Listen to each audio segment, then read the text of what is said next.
Have you ever been frustrated or disappointed with the performance of someone on your team, only to realise sometime later that you didn't actually make your expectations clear?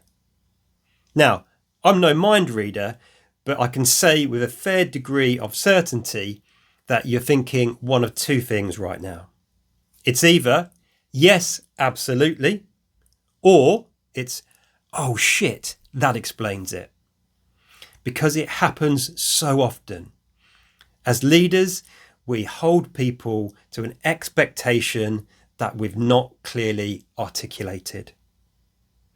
And the reality is that unclear expectations are one of the biggest performance killers that exists. And as leaders, we're often far more guilty of it than we realise. And that's what we're going to focus on in today's episode of the Leader's Kitbag. Hey, I'm Ben Morton. I'm a leadership trainer, executive coach, and keynote speaker. And everything I do is designed to help create and build a world where people can go to work inspired and able to do their best, whilst going home to their loved ones at the end of each day, feeling recognised for what they do and appreciated for who they are.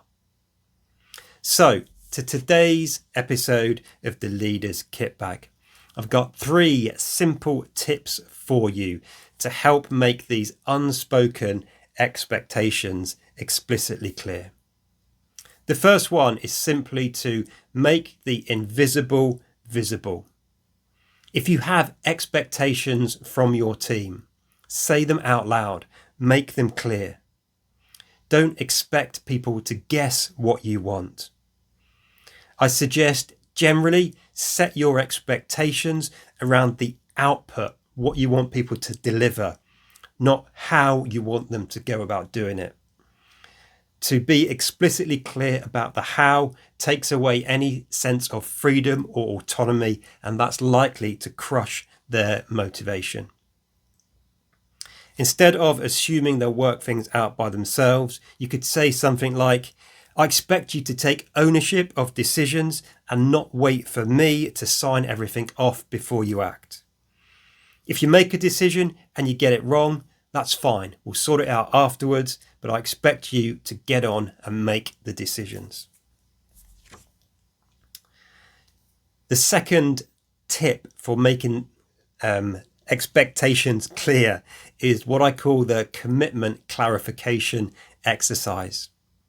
When you are delegating a task, talking about next steps with your team, or in any sort of meeting, articulate clearly what you expect, and then in your own language, simply say something like, to ensure we're all clear and there's no confusion or wasted effort, Ben, can I ask you just to play that back to me in terms of my expectations around next steps and the task? Really simple and really effective.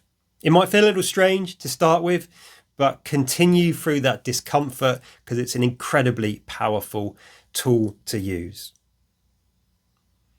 The third and final tip I've got for you in today's episode of the Leader's Kitbag is to be clear, not cryptic. If you need to give some feedback and course correct somebody in your team or even the entire team, I encourage you to be empathetic and direct. Remember, you are leading real human beings with lives outside of work and emotions and other stresses and strains placed upon them and other things going on in their life except for work.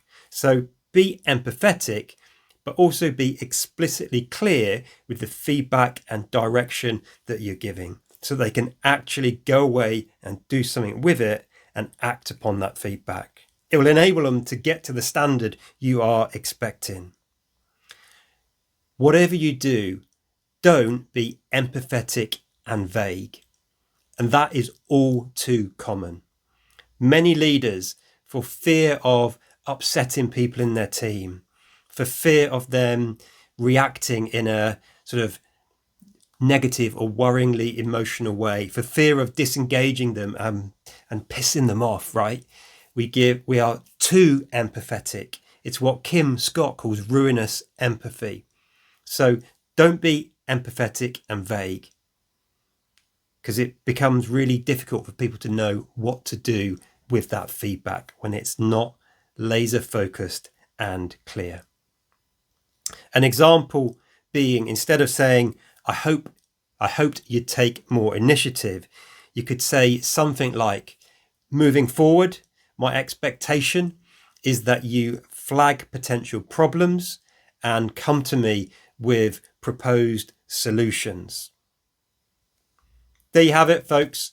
3 tips to try and help you get your team to deliver at the standard you expect and want. I hope it's been useful. As always, look after yourself and look after those you've got the privilege and responsibility to lead. Until next time, lead on.